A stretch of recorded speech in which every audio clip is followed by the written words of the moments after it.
પ્રમાણમ પરમમ શ્રુતિ. શ્રુતિ પરમ પ્રમાણ જ્ઞાન પ્રાપ્તિનું શ્રેષ્ઠ સાધન છે.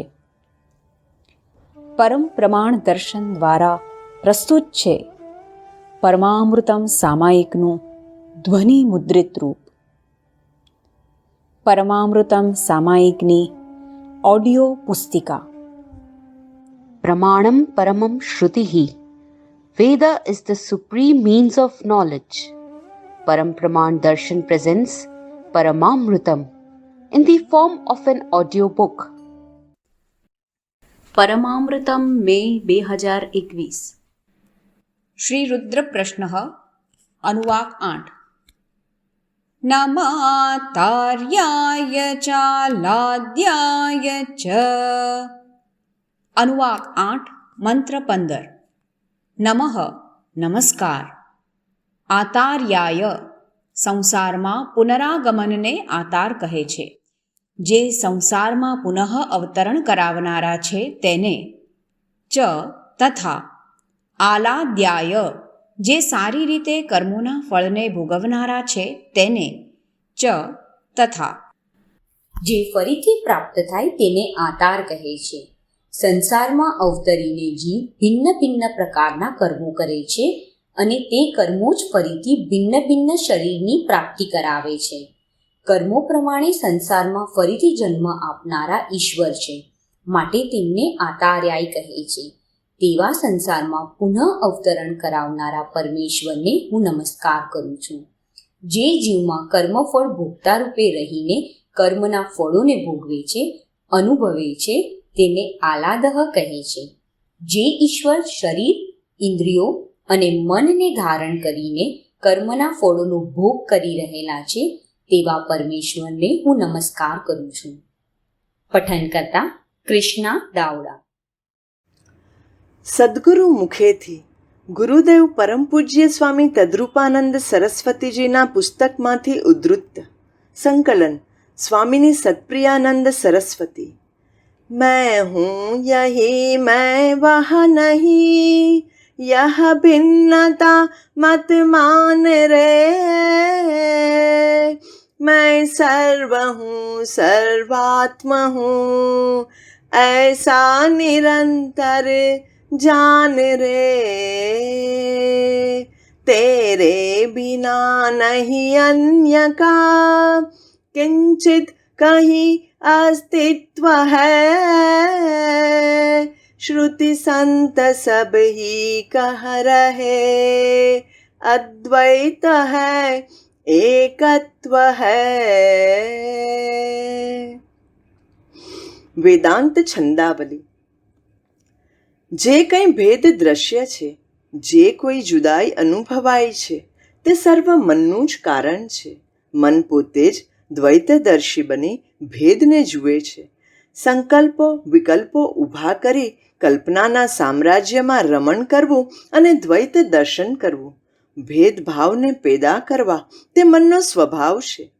અનાત્મા સાથે તાદાત્મ્ય કરી અહંકારપૂર્વક હું આ છું અને હું આ નથી, હું કરતા છું કે હું કરતા નથી, હું ભોગી નથી અને હું યોગી છું, હું દુઃખી નથી અને હું સુખી છું, આવા વિભાગો કરવા તે અહંકારનું કાર્ય છે.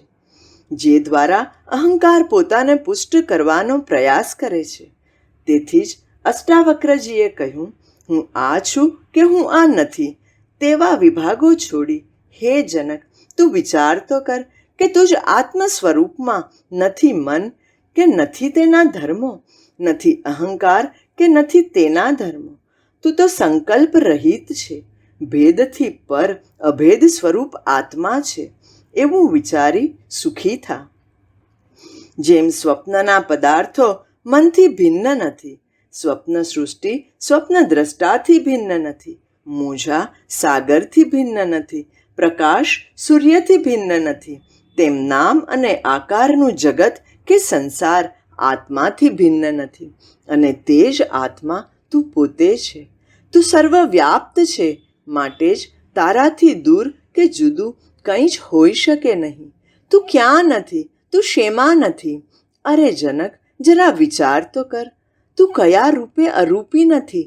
ભૂલથી પણ ભ્રાંતિમાં પણ હું આ છું કે તે છું એવું કહીશ નહીં. તેવું કહેવામાં તો તું જાતે જ તારી સીમા દોરીને તને અંતવાન કે વિનાશી જાહેર કરીશ. તું તો અસીમ છે, તારે વળી સીમા અને સીમાડા કેવા? એટલું જ નહીં, પણ હંમેશા યાદ રાખજે કે તારા અનંત સ્વરૂપમાં આ નથી તેવું કદી થઈ શકે નહીં. જે અનાદિ અને અનંત છે તે વળી હું આ છું અને હું આ નથી તેવી ભેદરેખા ક્યાં? લક્ષ્મણ રેખા કેવી? છું છું તેવું પૂર્ણવિરામ ક્યાં? કે નથી નથી તેવી શૂન્યતા પણ કેવી? અનંત તત્વમાં ક્યાં છે સ્વીકાર કે ત્યાગ? છે ક્યાં સંકલ્પ કે વિકલ્પ કે કોઈ બચી શકે? હું આ શરીર, મન, બુદ્ધિ કે જગત નથી તેવું કહેવામાં તો આપણે આપણા જ સર્વવ્યાપ્ત સ્વરૂપનો ઇનકાર કરીશું અને આપણે અલ્પજ્ઞ, અલ્પશક્તિમાન અને એકદેશીય બની જઈશું.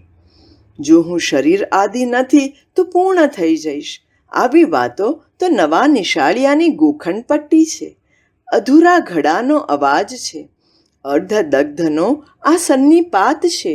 માટે જ હે જનક, અંતે મારા આ શબ્દોને હૃદયમાં શિલાલેખની જેમ કોતરી દે. આત્મા સર્વમ ઇતિ નિશ્ચિત્ય નિઃસંકલ્પ સુખી ભવ. આ બધું જ આત્મા છે એવો નિશ્ચય કરી સંકલ્પ રહિત બની સુખી થા.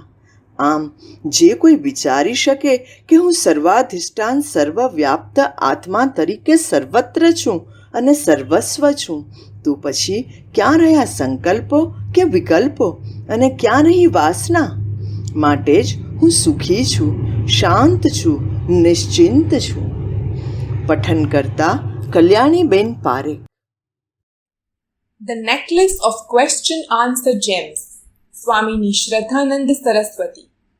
In continuation, Shankaracharya ji describes the Viveki as Drashta Adrashta Artha Sadhana Patiyan, the one who is adept in knowing what is good in the present and what is good for the future also.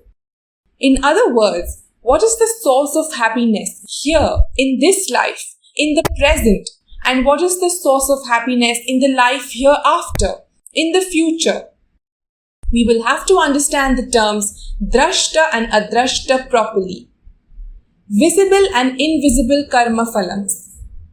Drashta means that which is visible, perceptible and tangible, and adrashta means that which is invisible, imperceptible and intangible.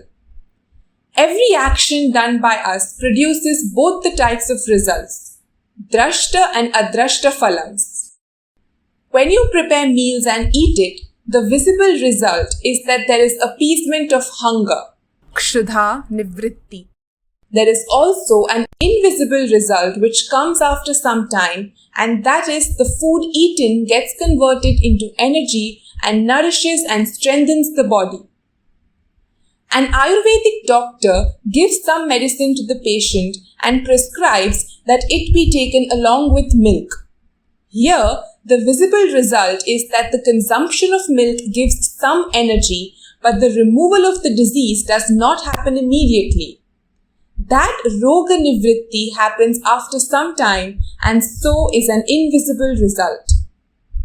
A seed is sown, it turns into a plant and then grows into a tree, but does not yield fruits immediately. It starts bearing results only after a few years. As is the case with all the worldly actions, laukika karmani, so also is the case with the religious actions and actions prescribed by the Vedas. Actions like puja, parayanam, danam, etc. produce both drashta as well as adrashta benefits. The visible result of all such religious disciplines is that it gives a sense of happiness and keeps the mind cheerful and calm. The Shastra also talks about an adrashta phalam which is called punyam. Punyam is called adrashta because it is not visible even to the doer or the performer. Prarabdha is also called adrashta because it becomes visible only when it produces the phalam. Prarabdha is the name given to a bundle of punya papa karmas done by an individual in the past and with which an individual is born in the present body. We will try to understand this point with the help of an example. If you are walking on the road and you stumble upon a stone and get hurt, did you know before the incident that today I will stumble upon a stone and get hurt? Nobody knows that before. It is only after getting hurt that one realizes that it was in my prarabdha today that I should get hurt by a stone. Why did I have to get hurt? When we start analyzing, most people end up giving excuses that I got hurt because there was a stone in my path. Why did the stone have to come in your way alone? The stone was lying on the road since long. Many others went by the same route before you. Why were they not hit by the stone? It was not in their prarabdha to be hit by the stone, whereas it was in your prarabdha. The whole world is functioning by the combination of drashta and adrashta phalams, and all creatures are impacted by these two results. Most people are not ready to accept the existence of the invisible. Many people argue that there is no God because no God is visible. In fact, God is called God because he is not visible. If God were to be visible, then he would be called a man. Kans could not see God in Krishna. While Lord Krishna was alive, most of the people could not recognize him as God. Some saw a son in him, some a husband, a friend, a shepherd boy, or a cowboy. Some saw him as a little more powerful person than the others. To all those who argue that God does not exist because God is not visible, I would like to ask them all a question. What is the time now? Suppose the answer is, it is 9 a.m. How do you say so? I did not ask you to tell me about the position of the hands of the clock. I asked you to tell me about time alone. Please note this difference. Time and clock are two different things altogether. The clock is visible, but time is not. Your answer that it is 9 a.m. now is only with reference to the pointers of the clock. Time is an invisible entity, but still, can anyone deny its existence? Can you say that time does not exist? The clock was discovered only a few hundred years before. Do you mean to say that before the clock came into existence, time did not exist? Clock is drashta, time is adrashta. Clock is only a symbol of time, a pratika. We too are all a combination of drashta and adrashta. All bodies are visible, but the indweller Chaitanya Atma is invisible, adrashta. As consciousness, even though I am not visible to you, you cannot deny my existence. Body is drashta, like the clock. For the adrashta Atma, there is drashta shariram, which is given for transactional purpose. Similarly, our world is the visible symbol, manifestation of our invisible God. On seeing a symbol, pratika, or a reflection, pratibimba, you cannot deny the existence of the original even if the latter is not visible. When you see the photograph of your great-grandfather, although you have not seen him alive, still can you deny his existence? You cannot, because the very fact that you exist is testimony to the existence of your great-grandfather. The whole world is a combination of drashta and adrashta phalams. The one who understands both these well is called here as drashta adrashta artha sadhana patiyan. Everybody wishes to enjoy the result of punyam, that is sukham, and everyone would like to avoid the result of papam, that is dukham. Should we not then know what will bring us our cherished goals of sukha prapti and dukkha nivritti? Therefore, Shankaracharya ji says, Will not a Viveki who is skillful in knowing what is the source of happiness here in this life and what is the source of happiness in afterlife be beautified by this necklace of precious question-answer gems composed by me?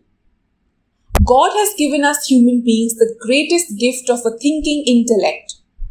Should we not make use of this God-given gift and know what will bring us happiness both in the present and in the future?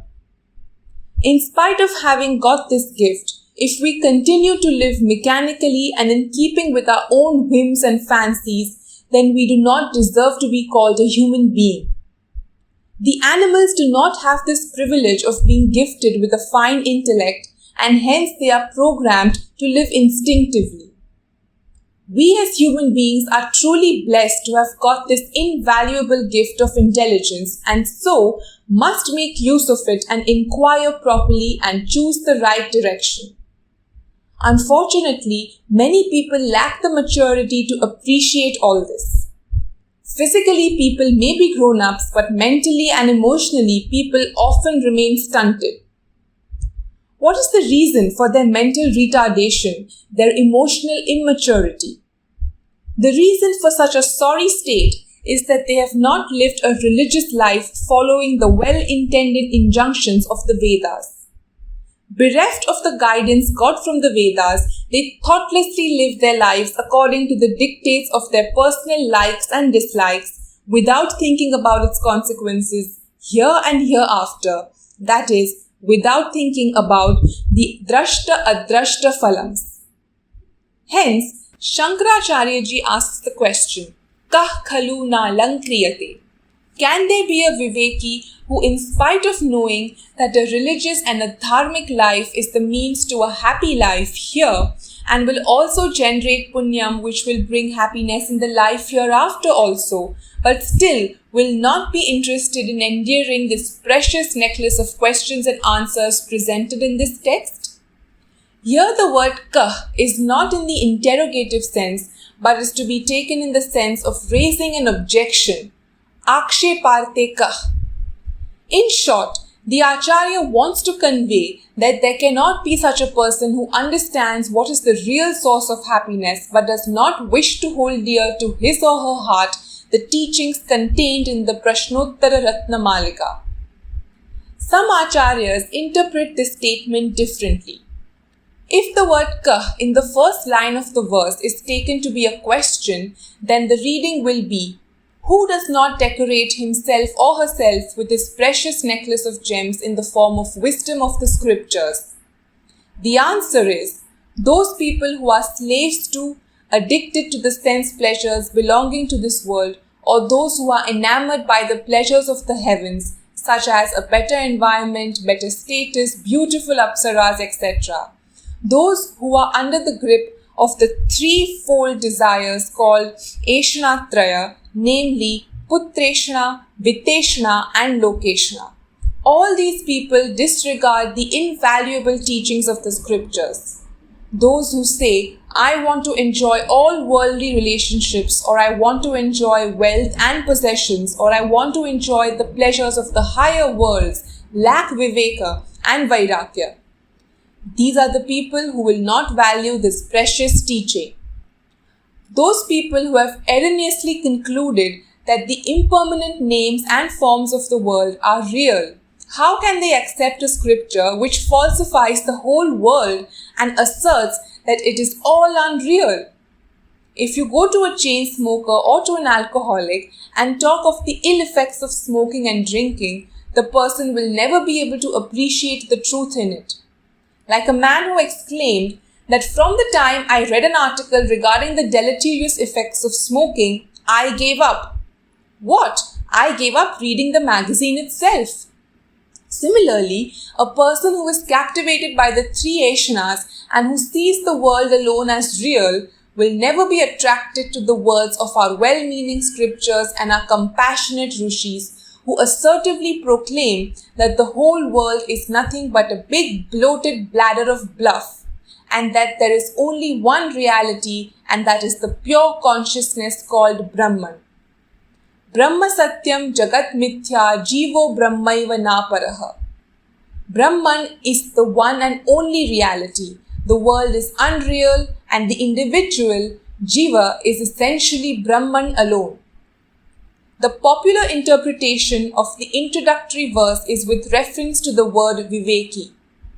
To a Viveki who wants to pursue the real goal of moksha, this Prashnottara Ratnamalika is a valuable source of knowledge and wisdom. It is a very precious ornament worth adorning and endearing close to one's heart. To be continued. This article was narrated to you by Dvisha Hathi. Paramamrutam, May 2021. Wisdom Wagon, a capsule of divinity. Prajna Nama Balam. Wisdom is strength. Nasti matru sama chaya, nasti matru sama gatihi, nasti matru samam trana, nasti matru sama priya. There is no shelter akin to the mother. There is no security greater than the mother. There is no savior more reliable than the mother. There is none more lovable than the mother. Contents: 1. Matru Devo Bhava. 2. Goodness Gallop. 3. Inquisitive Inu. 4. A Mother Makes a Genius. 5. Voice of Youth. 6. Life's Guiding Light. Editorial Committee. Managing Editor Brahmacharini Ammeya Chaitanya. Coordinator Jyoti Vardhan Shah. Editor Dr. Jaya Shankaran Iyer, Dvisha Hathi. Graphics Payal Shah, Dikshita Jadhav. Sponsor of the Wisdom Wagon Edition. Dear Yug Rahul Manyar, wishing you a happy birthday. Joyful, cheerful and happy birthday. May your life be healthy and wealthy. May all virtues embellish your life. Inquiries Megha Mukul Patel, 98204 62201. Madhvi Samir Pandya, 9867 661771. Sheetal Chetan Shah, 98199 58646. Matru Devo Bhava. The professor waited for students to respond to his question. It was a simple one. Define love in one word. So far, he had gotten answers like pure, trust, friendship, and so forth. But nothing had quite hit the nail. He was looking for an embodiment of love, not a mere definition. At last, Ria raised her hand and said, "Sir, I have an answer." "Go ahead, Ria." He always looked forward to Ria's answers. She didn't say much, but whatever little she did usually left an impact. "Tell me, what do you understand by the term love?" "Mother," came Ria's prompt reply. The professor smiled widely, and when none of the other students understood, he said, "Aren't mothers the true embodiments of love? Who else can love unwaveringly, unconditionally, and without any expectation? Who else understands sacrifice and what it means to put her children's desire above her own? And if that is not love, what is?" In our lives, we often experience different versions of love, be it from a friend, a relative, a spouse, but there is quite simply nothing as pristine as the love of a mother. Our mothers are the true emblems of unconditional love, love that stands the test of time. Right from giving us birth, changing her lifestyle completely to make us the center of the universe and raising us, a mother's sacrifices are unparalleled. Not only does she inculcate all the values within us, but also teaches us the knack of overcoming all obstacles and molds us into strong, spiritual, and righteous individuals, all for love. This kind of love and sacrifice is enough for us to place our mothers on a pedestal. Just as our scriptures rightfully espouse, Matru Devo Bhava, we should worship, revere, and respect our mothers as we do to God. Not only that, we should devote our lives to make her smile just as she does, because her sacrifices are unparalleled. A mother's place is always at its peak in our lives, irrespective of her background.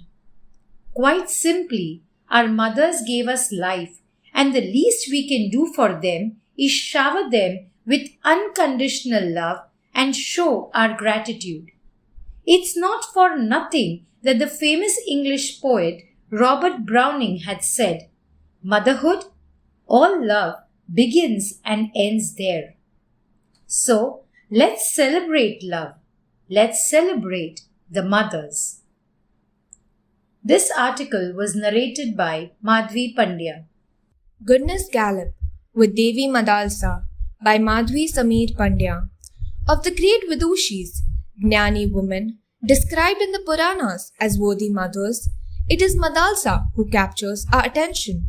Madalsa was the young, virtuous and exquisitely beautiful daughter of the Gandharva king Vishwavasu and the wife of Ritudhwaja. She had 3 sons who were named Vikrant, Subahu and Shatrudamana.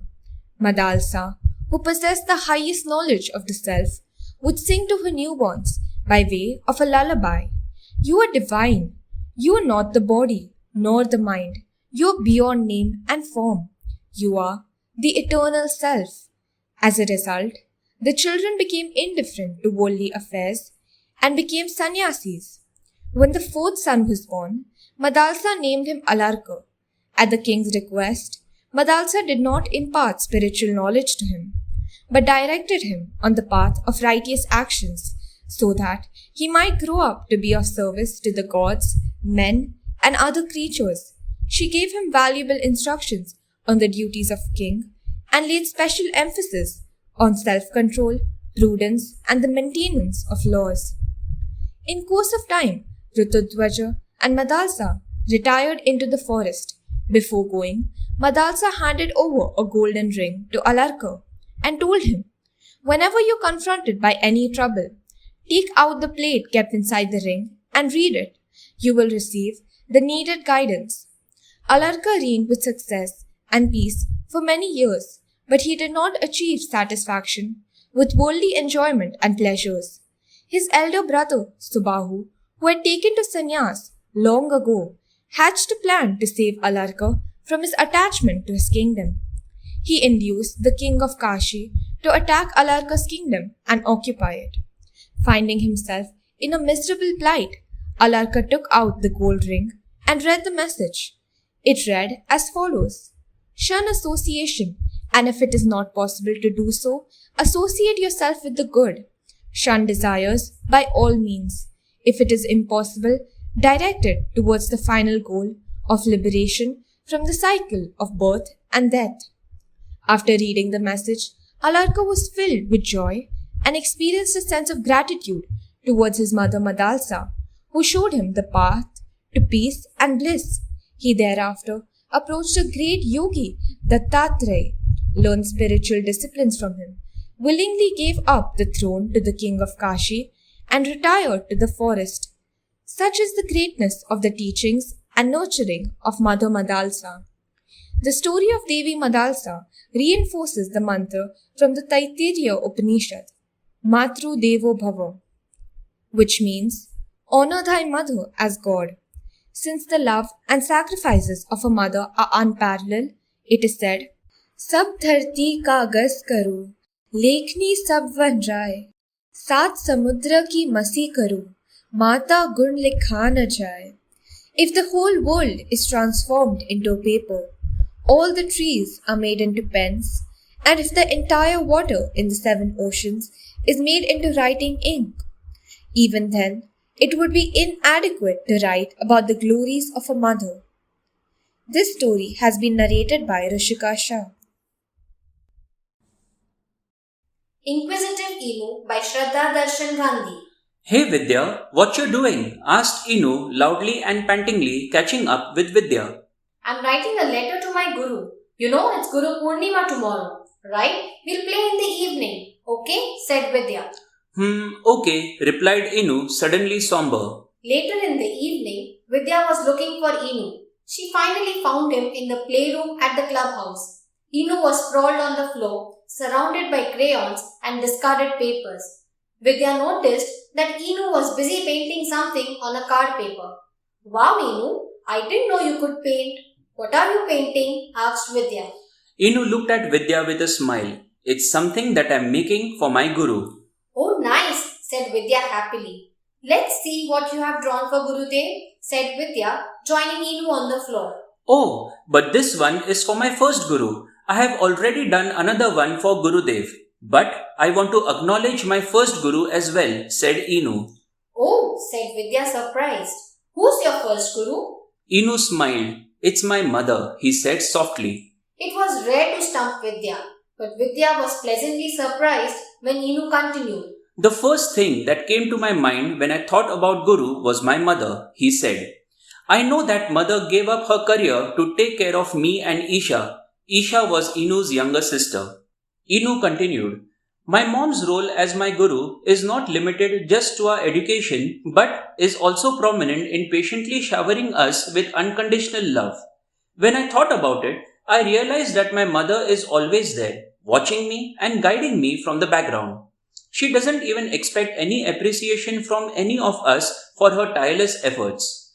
Inu looked in the distance now, recalling an episode. I still remember when my grades in maths had fallen. I got very depressed and started losing confidence in my studies. My marks in assignments and tests were decreasing. My mom wanted to remove my fear of maths and reinstate my confidence. She took my textbook and started making question papers manually for every maths exercise from my lessons. She corrected them and pointed out the mistakes and again wrote question papers for the lessons. This continued for a month till my final exams got over and the day of the results arrived.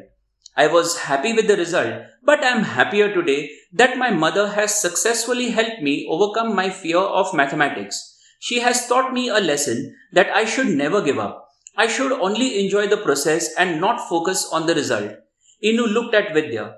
I want to acknowledge her, Vidya. That's why I am making this card for her. Vidya was listening silently to Inu. After a moment of somber silence, Vidya looked at Inu with misty eyes. Inu, you are absolutely right. Mother indeed is our first Guru. She got up and started to leave hurriedly. Arey, why are you leaving? You just came, asked Inu. I'm going to make something special for my mother as well, Vidya replied, turning around and smiling at Inu. This story was narrated by Dr. Kushal Gharat and Dr. Sejal Garat. A Mother Makes the Genius by Shraddha Darshan Gandhi. Thomas couldn't understand much of what the teacher taught in class. Simple calculations seemed like hieroglyphics to him. He was always being scolded and punished by his teacher at school. The other kids constantly made fun of him. One day, he returned home from school with a letter from his teacher. The letter was addressed to his mother. Thomas handed the letter to his mother. My teacher gave this to me and asked me to give it to you alone. Tell me, what does it say? Asked Thomas. His mother's eyes were brimming with tears as she read out the letter to her son. Your son is a genius. This school is not good enough for him and doesn't have the resources to train him. Please ask Thomas to study by himself, learn and grow. Really? Is that what the letter says? Asked Thomas. His mother hugged Thomas and said, Yes, son, the school feels that you have an extraordinary mind and ability, and that's why the school is too small for you. She looked at Thomas with love and determination on her face. I am so proud of you, son. I will be your teacher from now on, and together we will grow. Thomas's mother prepared an excellent homeschooling routine for her son. Thomas left his school without a second thought. His mother homeschooled him, coached him, and let Thomas explore his creative instincts. This little Thomas grew up and became the legendary Thomas Alva Edison, the famous scientist we know today. Years later, Thomas's mother passed away due to old age. By then, Edison had become one of the greatest scientific inventors of the century. Amongst other things, he had invented the world's first light bulb. He was popular and hailed wherever he went. But he never forgot the contribution of his mother in his life. Every once in a while, Thomas would visit his old home, the one where he grew up. Once, when he was sifting through old family records, Edison came across a letter on some old-looking envelope buried deep in his mother's closet. It was the very same letter that Edison's mother had received from his school many years before. On reading the letter, Thomas started weeping uncontrollably. The letter actually read like this: "It seems your son is adult and mentally ill. We cannot let him come to school anymore."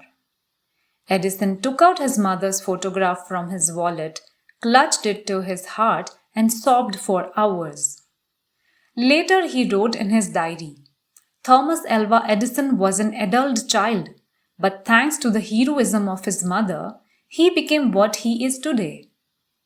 At the very end of his life, Edison told a journalist who came to interview him, "My mother was the making of me. She made me who I am. She believed in me so much that I felt I had someone and something to live for. I made a promise to myself that I will make her proud." The courage and faith of Edison's mother in her son's abilities made him the genius to whom we owe so much today. With a mother's love as true and strong as Nancy Edison's, anything is possible. This story has been narrated by Sonia Dhruv Parikh. Hari Om. Question and Answers, the voice of youth. In this unprecedented pandemic situation, we students are forced to attend online classes, and our exams too are held online. Since all of us write our exams from home, many of my friends copy. My conscience does not permit me to do the same. As a result, my marks get affected. This makes me feel dejected, and at times I too am tempted to copy. How do I cope with this conflict? Dear Rushika, you have raised a very pertinent issue affecting the students of the present times. Since the educational system of today is heavily leaning on the marks a student gets, in assessing a student's ability, it is quite normal and natural to feel the temptation to copy during exams and score well. Looking at the situation from a higher angle, while it is very easy to succumb to temptations, it calls for mental grit and fortitude to resist such temptations and to live up to the valor of one's moral strength. People who submit themselves to temptations are generally weak-minded, ones who do not have the ability to visualize the far-fetched consequences of violating the ethical codes of conduct. People who are emotionally immature look for immediate gains through their actions and fail to estimate the extent of loss they incur in the process. In the instance that you have cited, a student who deceptively scores by taking to an improper conduct may feel like a gainer immediately, but is ultimately a loser because he or she ends up becoming a split personality. There is a knower in each of us who knows the truth, what is right in a given situation, and there is a doer in us who repeatedly acts contrary to what one knows is right. This split between the knower and the doer causes immense harm to the person. What looks like a gain is actually a huge loss because every split in our personality actually weakens the mind. Finally, the person ends up becoming a weak-minded, chicken-hearted, mentally deficient individual who is incapable of facing the unavoidable vicissitudes of life. We are all striving to be happy and cheerful in life, but if our actions are going to fill our minds with conflicts and guilts, what kind of a bargain is this? You are invited to send your question with your name, address, age, and the class that you study in to qa.parampramandarshan@gmail.com. Address your question to Param Pujya Swamiji. Your question, if chosen, will be answered by the sannyasis of the ashram, Swami and Brahmacharis, and it will appear on this page. Hari Om. Life's Guiding Light by Bijal Puneet Parekh. Dear readers, do you recall the questions Gattu posed to Dadaji last month? How confused he was as he failed to understand the basis on which the wise elders decided what is right and what is wrong in a given situation. Gattu wondered if society acts and advises based on their understanding, or if there indeed is a one-stop guide from where they source this wisdom. He wondered if there was someone who led by example, if there was someone who served as a role model. To which Dadaji answered, Ram, Lord Ram, the human form of the Paramatma, the one who embodied every virtue and ideal. And that one go-to manual, the influencer's source of influence, is the Ramayana. The Ramayana isn't a saga of a son's separation from his father, nor is it the tragic story of a man separated from his wife. It is no mere feel-good fairy tale of heroes and villains and the victory of good over bad either. The Ramayana is more than just a mere fairy tale. It is an educational medium. It teaches us the importance of doing our dharma, duty in relationships. It emphasizes the value of strong morals. It demonstrates how to live a righteous life. It inculcates within us the spirit of selfless sacrifice. Sounds mundane, a bit too deep, and a notch too intense for our tiny heads and limited understanding, doesn't it? Don't worry, the Lord had anticipated the same. And therefore, to make sure his message could be easily understood by the common man, the Lord himself became an embodiment of all these virtues and came to be called Lord Ram. His life story in this world is known as a Ramayana. It depicts aspirational characters like the ideal father, ideal son, brother, leader, wife, and so on. The Ramayana serves as an inexhaustible source of inspiration as it offers us several jewel-like personalities who embody the spirit of sacrifice in various situations. It also then complements these examples of heroic selflessness with those of cowardly selfishness and its unfortunate consequences. In keeping with the promise we made to you last month, we shall dedicate the next few issues of Wisdom Wagon to developing a deeper understanding of the Ramayana. Let us first place the prime characters of the Ramayana on the measurement scale of selflessness. On one end, that is absolute selflessness, lie the heroic characters of Ram, Sita, Lakshman and Bharat. On the other end of the scale lie the characters of Kaikeyi, Vali and Ravan in ascending order of greed and self-centeredness. Selflessness measurement scale. Characters who embody the spirit of sacrifice. Ram, Sita, Lakshman, Bharat. Characters who signify varying shades of black. Ravan, Vali, Kaikeyi. Thus, the Ramayana presents a spectrum of characters with varying shades. Characters that we will study at a more in-depth level in next month's issue. This article was narrated by Madhvi Sameer Pandya. Shrimad Bhagavad Gita અધ્યાય 15 પુરુષોત્તમ યોગ સ્વામી નિજાનંદ સરસ્વતી સંકલન બિજલબેન પારેખ ગતાંકથી ચાલુ. સંપૂર્ણ વેદનો સાર એટલે શ્રીમદ ભગવદ્ ગીતા અને સંપૂર્ણ ગીતાનો સાર એટલે 15મો અધ્યાય અર્થાત પુરુષોત્તમ યોગ. સંપૂર્ણ ગીતાશાસ્ત્રના સારસમા આ અધ્યાયમાં શ્રી કૃષ્ણ ભગવાને માત્ર 20 શ્લોકમાં સમગ્ર મોક્ષશાસ્ત્રને સમજાવી દીધું છે.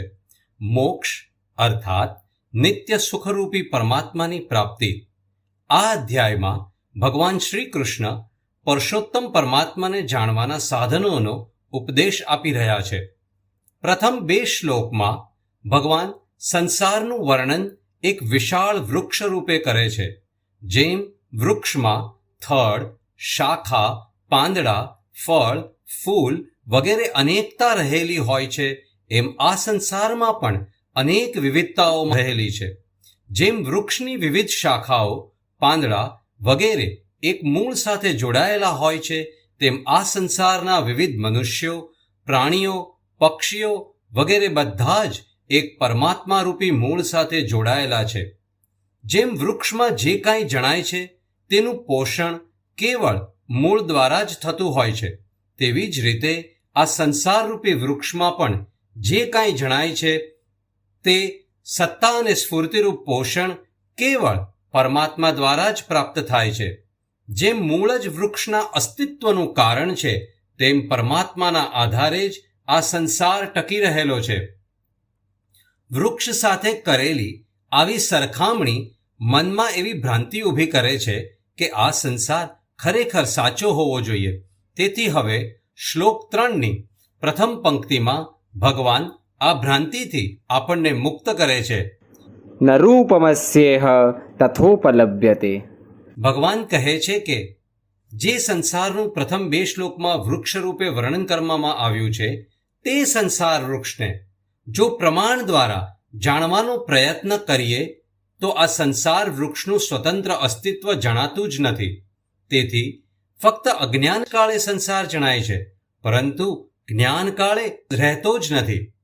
હવે ભગવાનનો આવો ઉપદેશ સાંભળીને મનમાં પ્રશ્ન થવો સ્વાભાવિક છે કે આ સંસાર જેને આપ અવિદ્યમાન ઘોષિત કરો છો, તે સંસાર તો મારો સ્વાનુભવ છે. ફક્ત મારો જ નહીં, પરંતુ સર્વના અનુભવનો વિષય છે. સૌને પ્રત્યક્ષ દેખાય છે અને તેની સાથે વ્યવહાર પણ થઈ રહ્યો છે.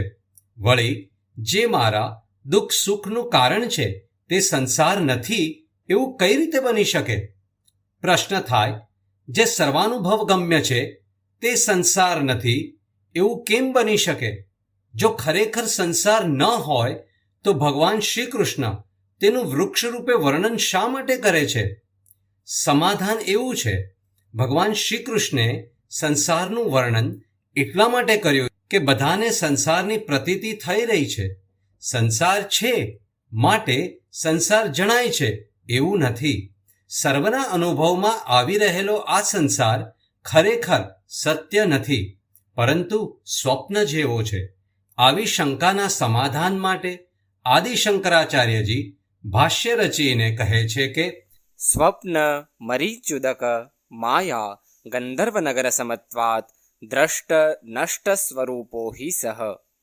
આ સંસાર સ્વપ્ન, મૃગજળ, માયા કે જાદુગરનો ખેલ અને ગંધર્વનગર સમાન હોવાથી જોત જોતામાં નષ્ટ થઈ જવા વાળો છે. સંસાર સ્વપ્ન જેવો છે. સ્વપ્નનો અનુભવ સર્વ કોઈને હોય છે. સ્વપ્નમાં આપણે એવા સ્થાનોને જોતા હોઈએ છીએ જે વાસ્તવમાં હોતા નથી. એવા મનુષ્યો કે પ્રાણીઓ પણ સ્વપ્નમાં જણાય છે જે વાસ્તવમાં હોતા નથી. સ્વપ્નમાં એવા સંજોગો કે પરિસ્થિતિઓ પણ ઊભી થાય છે જેનું કોઈ વાસ્તવિક અસ્તિત્વ હોતું નથી. જેમ સ્વપ્નમાં દેશ, કાળ, વિષયો, પ્રાણીઓ, મનુષ્યો વગેરે બધા જ જણાય છે, તેમ આ સંસારમાં પણ દેશ, કાળ વગેરે બધા જ જણાઈ રહ્યા છે. જેમ સ્વપ્ન અવસ્થા ચાલુ હોય ત્યારે આ બધા જ સત્ય લાગે છે, તેમ જગતમાં પણ બધું સત્ય લાગી રહ્યું છે. સ્વપ્નમાં જણાતા સર્વનું વર્ણન કરી શકાય છે અને તેના ઉપર લેખો પણ લખી શકાય છે, પરંતુ વાસ્તવિક દ્રષ્ટિએ તપાસવાનો પ્રયત્ન કરીએ કે તેમના તત્વને જાણવાનો પ્રયાસ કરીએ તો તેમાંનું કશું જ હોતું નથી. સરળતાથી સમજી શકાય તે માટે એક દ્રષ્ટાંત લઈએ. છગનભાઈએ પોતાના સ્વપ્નમાં એક અતિ સુંદર બગીચો જોયો. ઊંઘમાંથી જાગી ગયા પછી તેમણે કુટુંબીજનો સમક્ષ બગીચાનું વર્ણન વિસ્તારપૂર્વક કર્યું. કુટુંબીજનો બગીચાનું સુંદર વર્ણન સાંભળીને ખૂબ પ્રભાવિત થયા. તેઓના મનમાં બગીચાને પ્રત્યક્ષ જોવાની, તેનું સૌંદર્ય માણવાની ઈચ્છા જાગી. તેમણે છગનભાઈને કહ્યું, તમે વર્ણવેલો આ બગીચો ક્યાં રહેલો છે? ચાલો આપણે સૌ તેને શોધી કાઢીએ. હવે તમે જ વિચારો, સ્વપ્નમાં રહેલા બગીચાની ગમે તેટલી શોધ કરવામાં આવે છતાં તે મળી શકે ખરો? સ્વપ્ન દશામાં ભલે તમે તે બગીચામાં રમણ પણ કર્યું હોય, તેના ફૂલોની મહેક પણ માણી હોય, પરંતુ જાગ્યા બાદ તરત સમજાઈ જાય છે કે જણાતું હતું તે હકીકતમાં સાચું ન હતું. બસ એવી જ રીતે આ સંસાર ભલે અત્યારની અજ્ઞાન દશામાં પ્રતીત થતો હોય, પરંતુ જ્ઞાનના પરમ પ્રમાણ દ્વારા તેની શોધ કરવામાં આવે ત્યારે આ સંસાર સત્ય રહેતો નથી. સંસાર મૃગજળ જેવો છે. ઉનાળાની ગરમીમાં બપોરે હાઈવેની સપાટી પર ગાડી ચલાવતા કે પછી રણ પ્રદેશમાં યાત્રા કરતા હોઈએ ત્યારે સૌ કોઈને ક્યારેક તો મૃગજળના દર્શન થયા જ હશે. દૂરથી જોનારને આ મૃગજળ સાચા પાણી જેવું લાગે છે, પરંતુ નજીક જતા તે જગ્યાએ પાણી હોતું જ નથી. સમજાય છે કે મૃગજળ તો ક્યારેય હતું જ નહીં, હતી તો ફક્ત તેના અસ્તિત્વની ભ્રાંતિ. હવે સમજો કે જો કોઈ મૃગજળને સત્ય માનીને તેની શોધ કરવાનો પ્રયાસ કરે કે તેના પાણીનો ઉપયોગ કરવા હેતુ તેની પાસે જવાનો પ્રયત્ન કરે તો તે નિરાશાને જ પ્રાપ્ત થશે, કારણ કે મૃગજળમાં પાણીનું એક બિંદુ પણ સત્ય હોતું નથી. આ જ રીતે અજ્ઞાન કાળે સંસાર પ્રતીત થાય છે અને મૃગજળના પાણી સમાન સંસારમાં સુખદ અને દુઃખદ પ્રસંગો, અનુકૂળ અને પ્રતિકૂળ વ્યક્તિઓ પણ ભાસે છે. પરંતુ જ્યારે મનુષ્ય સત્યનો શોધક થઈ સંસારના અસ્તિત્વને સમજવાનો પ્રયત્ન કરે છે ત્યારે તેને સ્પષ્ટપણે સમજાઈ જાય છે કે સંસારમાં જે કંઈ પ્રતીત થઈ રહ્યું છે તે મૃગજળ સમાન જ પ્રતીત થઈ રહ્યું છે. સંસાર માયા અર્થાત જાદુગરના ખેલ જેવો છે. કેટલાક જાદુગરો સ્ટેજ ઉપર રૂપિયાનો વરસાદ બતાવતા હોય છે. કેટલાક જાદુગરો ચપટીભરમાં અવનવી સ્વાદિષ્ટ વાનગીઓ તૈયાર કરી આપે છે. પ્રેક્ષકગણને તો સ્ટેજ પર જણાતો નોટોનો ઢગલો અને વાનગીઓ સાચા જેવી જ લાગે છે, પરંતુ વાસ્તવમાં ત્યાં કોઈ ચલણી નોટો કે વાનગીઓ હોતી નથી. તેમ માયાપતિ ઈશ્વરે પણ આ સંસારને માયાવી સૃષ્ટિ રૂપે રચેલો છે. અજ્ઞાનીઓને જાદુગરના ખેલની જેમ આ સંસાર સાચા જેવો લાગે છે, પરંતુ વાસ્તવમાં આ સંસારનું સાચું અસ્તિત્વ નથી. સંસાર ગંધર્વનગર જેવો છે. વર્ષા ઋતુમાં વાદળોથી ભરેલા આકાશમાં જ્યારે સૂર્યના કિરણો પડે છે ત્યારે જુદા જુદા આકારો તેમાં જણાતા હોય છે. પોતપોતાની મનોકલ્પના પ્રમાણે કોઈકને વાદળોમાં હાથી ઘોડા જણાય છે, તો કોઈકને એકબીજા સાથે યુદ્ધ કરતા સૈનિક પણ જણાય છે. કેટલાક વાદળોમાં રથની કલ્પના કરે છે, તો કેટલાક મનુષ્ય જેવા આકારોને પણ જુએ છે, પરંતુ આમાંનું એક પણ દ્રશ્ય હકીકતમાં હોતું નથી. આ સંસાર મનોકલ્પનાથી વાદળોમાં દેખાતા દ્રશ્યો જેવો છે. દરેક મનુષ્ય પોતાની મનોકલ્પના પ્રમાણેનો સંસાર જોતો હોય છે, પરંતુ આ તમામ મનોકલ્પનાથી મુક્ત થઈને સંસારને જોવામાં આવે તો આ સંસારનું દર્શન થતું નથી. આદિ શંકરાચાર્યજી આ પ્રમાણે સમજાવીને સિદ્ધ કરે છે કે સંસાર સ્વપ્ન મૃગજળ, જાદુગરના માયાવી ખેલ કે ગંધર્વનગર જેવો છે. તેથી સંસાર અજ્ઞાન દશામાં તો જણાય છે, પરંતુ જ્ઞાન થતાં જ તેનું અસ્તિત્વ રહેતું નથી. જ્ઞાન પ્રકાશમાં સમજાય છે કે જે અજ્ઞાનના અંધકારમાં ભાસી રહ્યું હતું તે તો ફક્ત ભ્રાંતિ હતી. સંસારને સત્ય માનીને તેને સમજવાનો પ્રયત્ન કરી રહેલા વૈજ્ઞાનિકો પણ સદીઓથી સૃષ્ટિનું રહસ્ય જાણવા માટે પ્રયત્નશીલ છે. તેઓ કોઈક એવી થિયરી બનાવવા ઈચ્છે છે જેના વડે સંસારની દરેક વસ્તુને સમજી શકાય, પ્રત્યેક ઘટનાને બુદ્ધિપૂર્વક ઉકેલી શકાય અને જેના વડે સંસારનું યથાર્થ નિરૂપણ કરી શકાય. ઘણીવાર તો સંશોધન કરવામાં તેઓ સંસારના રહસ્યની ખૂબ જ નજીક પહોંચી ગયા હોય એવું પણ તેમને લાગે છે. સંસારના રહસ્યને પૂર્ણપણે અનાવરણ કરવામાં વચ્ચે જાણે કોઈક નાનકડું રહસ્ય જ બાકી રહ્યું હોય એવું માનીને તેઓ પ્રસન્ન થતા હોય છે. પરંતુ તે નાનકડું રહસ્ય શોધવાના પ્રયત્નમાં તેમની સામે કોઈ મોટું રહસ્ય આવીને ઊભું રહી જાય છે. તેથી તેઓ સૃષ્ટિને પૂર્ણપણે સમજવામાં ક્યારેય સફળ થઈ શક્યા નથી. સંસારને બૌદ્ધિક રીતે સમજવામાં નિષ્ફળતા મળે છે, કારણ કે સંસાર સ્વપ્ન જેવો છે, મૃગજળની જેમ પ્રતીત થઈ રહ્યો છે. ક્રમશઃ. પઠન કરતા નિલેશ ભટ્ટ.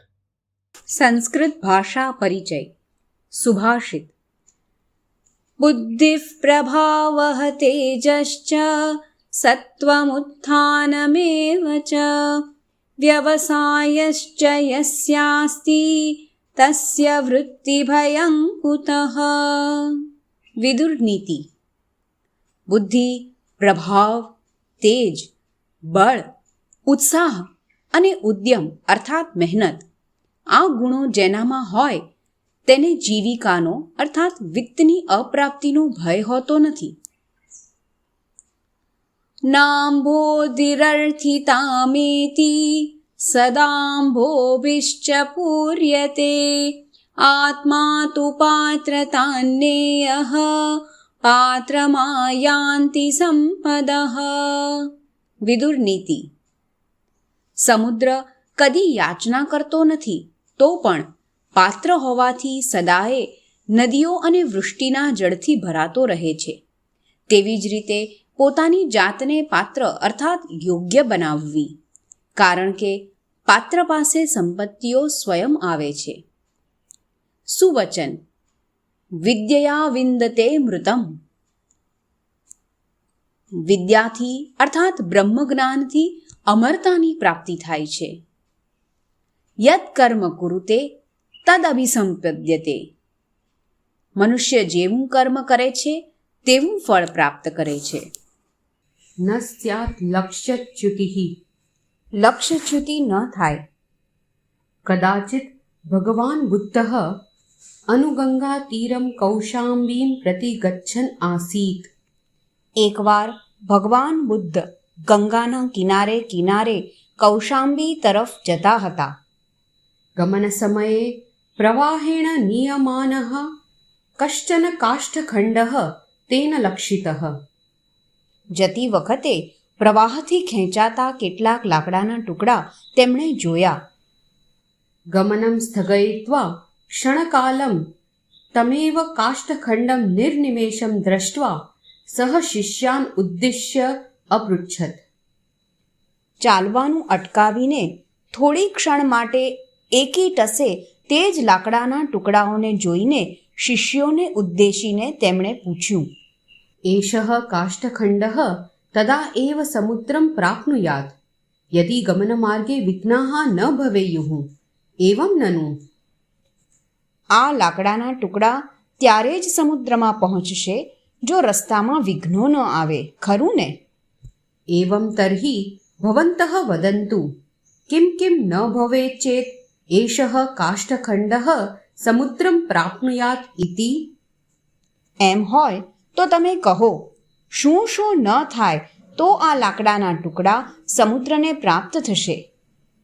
એકઃ શિષ્યઃ અવદત યદિ એષઃ તીરે સંલગ્નઃ ન ભવેત તર્હિ સમુદ્રમ પ્રાપ્નુયાત ઇતિ. એક શિષ્ય બોલ્યો, જો તે કિનારે ન ચોંટી જાય તો સમુદ્ર સુધી પહોંચી જાય. अपरः अवदत् यदि एषः जले निमग्नः न भवेत् तर्हि समुद्रं प्राप्नुयात्. બીજાએ કહ્યું, જો તે પાણીમાં ડૂબી ન જાય તો સમુદ્રને પ્રાપ્ત કરી શકે. अन्यः अवदत् यदि एषः सिकतासु विलीनः न स्यात् तर्हि समुद्रं प्राप्नुयात्. અન્ય શિષ્ય બોલ્યો, જો આ રેતીમાં ખૂંપી ન જાય તો સમુદ્ર સુધી પહોંચી જશે. इतरः अवदत् यदि आवर्ताः एतं न भ्रामयेयुः तर्हि एषः समुद्रं प्राप्नुयात्. બીજો શિષ્ય બોલ્યો, જો વમળો તેને ભમાવશે નહીં તો તે સમુદ્ર સુધી પહોંચી જશે. तदा भगवान् बुद्धः अवदत् साधनारताः वयमपि प्रायः काष्ठखण्डाः इव एव इति. ત્યારે ભગવાન બુદ્ધ બોલ્યા, સાધનામાં રત આપણે પણ લગભગ આ લાકડાના ટુકડા જેવા જ છીએ. सर्वे शिष्याः आश्चर्येण बुद्धस्य मुखम् अपश्यन्. બધા શિષ્યો આશ્ચર્યપૂર્વક બુદ્ધનું મુખ જોવા લાગ્યા. तदा बुद्धः विवृतवान् तीरेषु संलग्नता नाम षण्णाम् इन्द्रियाणां सुखे आसक्तिवहनम्. ત્યારે બુદ્ધે સમજાવ્યું, કિનારે અટકવું એટલે 6 ઇન્દ્રિયોના સુખમાં આસક્તિપૂર્વક ખેંચાઈ જવું. साधना मार्ग निरतः कदापि इन्द्रियसुखे आसक्तः न भवेत्. સાધનાના પથમાં જોડાયેલ હોય તેણે ક્યારેય ઇન્દ્રિયોના સુખમાં આસક્ત ન થવું.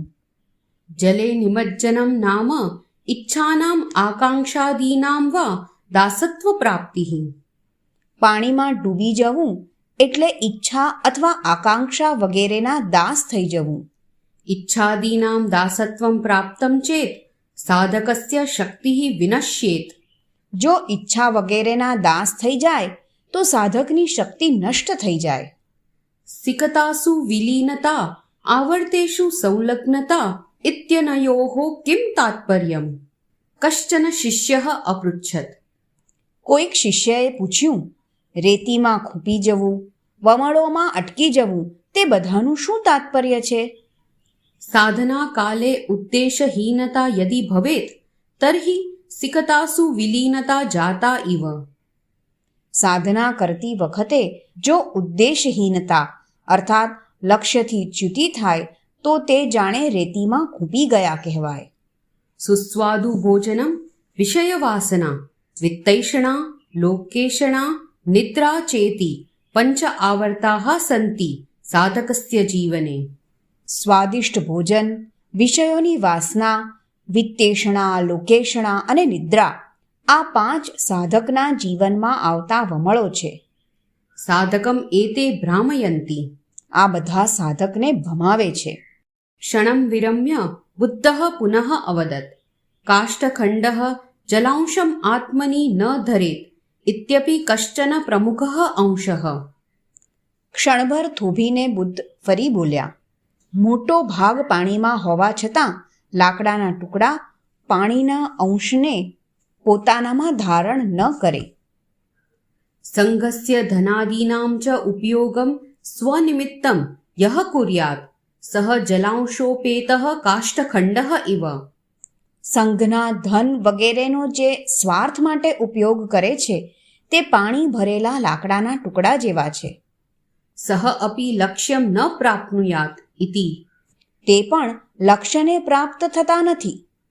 बुद्धस्य विवरणं श्रुत्वा सर्वे शिष्याः पुनरपि तं काष्ठखण्डं पश्यन्तः अचिन्तयन् अस्माभिः कदापि लक्ष्यच्युतैः न भवितव्यम् इति. બુદ્ધની વાત સાંભળીને બધા શિષ્યો ફરીથી તે લાકડાના ટુકડાને જોતા જોતા વિચારવા લાગ્યા, આપણે ક્યારેય લક્ષ્યથી ચ્યુત ન થવું જોઈએ. एकश्लोकी. किं ज्योतिस्तव भानुमानहनिमे रात्रौ प्रदीपादिकं स्यादेवं रविदीपदर्शनविधौ किं ज्योतिराख्याहि मे चक्षुस्तस्य निमीलनादिसमये किं धीर्धियो दर्शने किं तत्राहमतो भवान् परमकं ज्योतिस्तदस्मि प्रभो. આદિ શંકરાચાર્ય કૃતમ. પ્રશ્ન: આપની પાસે શેનો પ્રકાશ છે? ઉત્તર: મારા માટે દિવસમાં સૂર્યનો અને રાત્રિમાં દીપક વગેરેનો પ્રકાશ હોય છે. પ્રશ્ન: જો એવું છે તો સૂર્ય અને પ્રદીપને જોવા માટે કયો પ્રકાશ છે તે મને કહો. ઉત્તર: ચક્ષુ. પ્રશ્ન: પરંતુ ચક્ષુ બંધ હોય ત્યારે કયો પ્રકાશ છે? ઉત્તર: બુદ્ધિ. પ્રશ્ન: બુદ્ધિને પ્રકાશવા માટે કયો પ્રકાશ છે?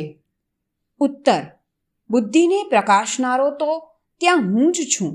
માટે હે પ્રભુ, તમે જ પરમ જ્યોતિ છો અને તે હું છું. પઠન કરતા બ્રહ્મચારિણી અમેયા ચૈતન્ય તથા બ્રહ્મચારિણી વિરજા ચૈતન્ય.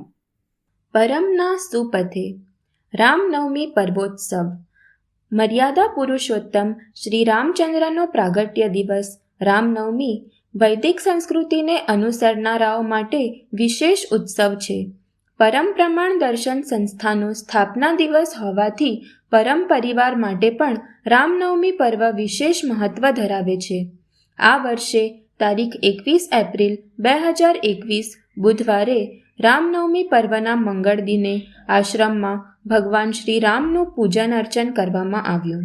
શ્રી રામની સ્તુતિ અર્થે સ્તોત્રગાન તેમજ નામ રામાયણનું પારાયણ કરવામાં આવ્યું.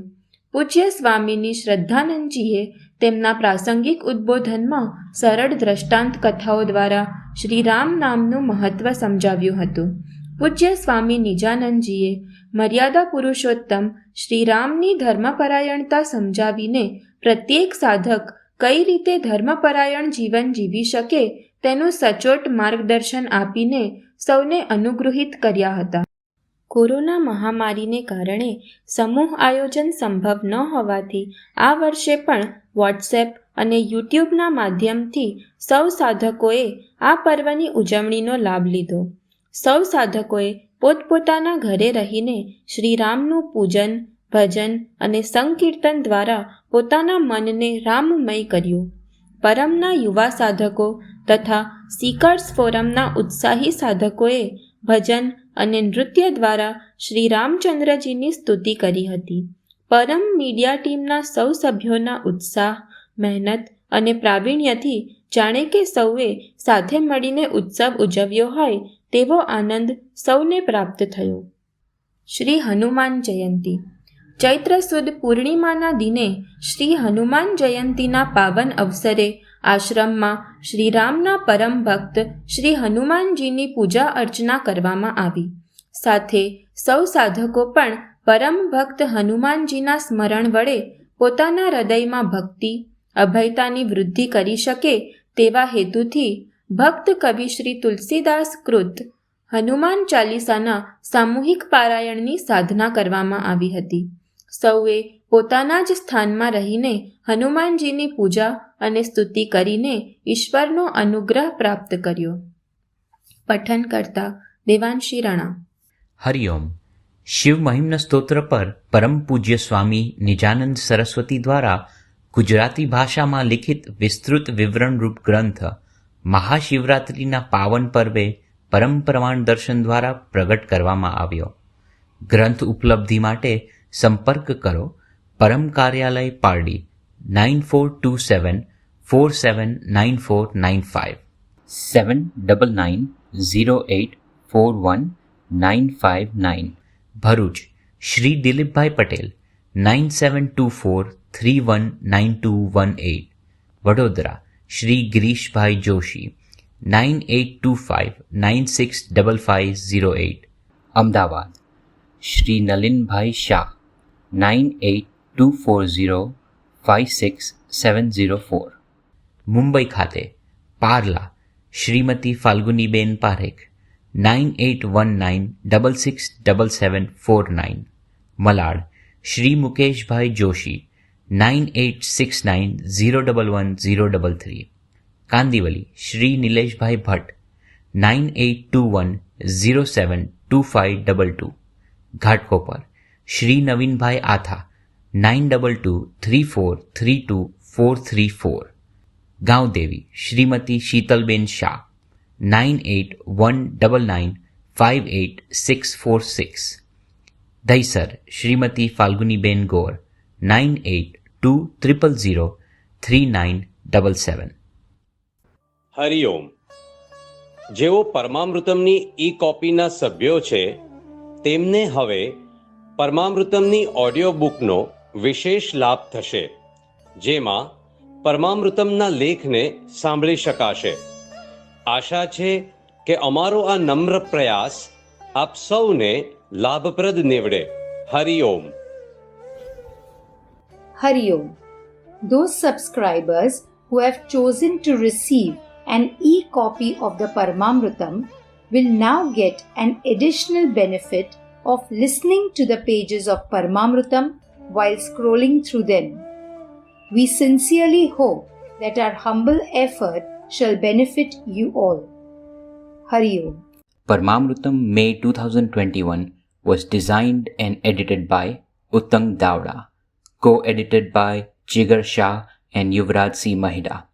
Audiobook readers Brahmacharini Virja Chaitanya, Brahmacharini Amaya Chaitanya, Krishna Davda, Kalyani Parekh, Dwisha Hathi, Dr. Sejal Gharat, Dr. Kushal Gharat, Madhvi Pandya, Sonia Parikh, Rushika Shah, Nilesh Bhatt, Devanshi Rana and Uttam Davda. Hari Om.